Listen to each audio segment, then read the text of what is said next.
The Gothic author of some of the greatest short stories in literature, he is often cited as the father of modern mystery and remains something of a mystery himself. As it's his work we often hear the most about, today it will be about himself, Mr. Edgar Allan Poe. Born in Boston on January 19, 1809, Edgar's life began tragically. His father, David Poe Jr., left his mother after his birth and is assumed to have died the following year in 1810. His mother, Elizabeth Hopkins Poe, died the year after that in 1811, leaving behind Edgar and his two siblings. His brother William died at a young age, and his sister Rosalie later became legally insane.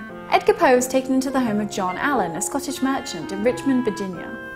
He was never formally adopted, but took on his new family's name as his middle name to become Edgar Allan Poe.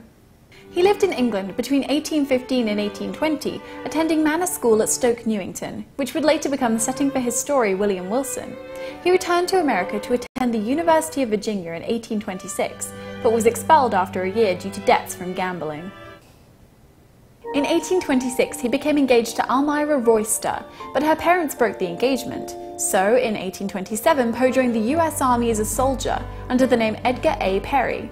In the same year, his short collection of poetry, Tamerlane and Other Poems, received a limited release and very little attention. Eventually, he was discharged from the army in 1829 due to intentional neglect of his duties in determination to be released. It was then that he would publish his second book, Al Araf, Tamerlane and Minor Poems. Well, in 1830, a year after the death of his foster mother Frances Allan, his foster father John Allan married his second wife, Louisa Paterson.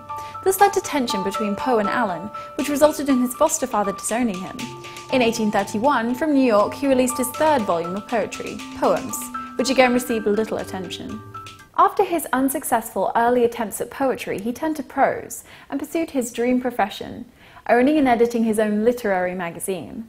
In 1836, at age 27, Poe secretly married his 13-year-old cousin, Virginia Clem, who was listed on the marriage certificate as being 21.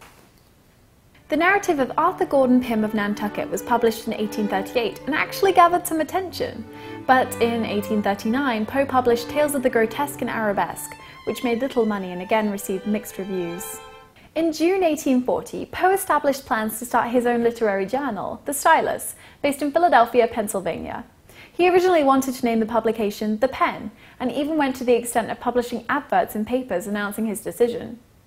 In 1842, a burst blood vessel caused his wife Virginia's health to deteriorate greatly. They returned to New York, and Poe worked for the Evening Mirror, where in 1845 his poem The Raven appeared, and made Poe a household name.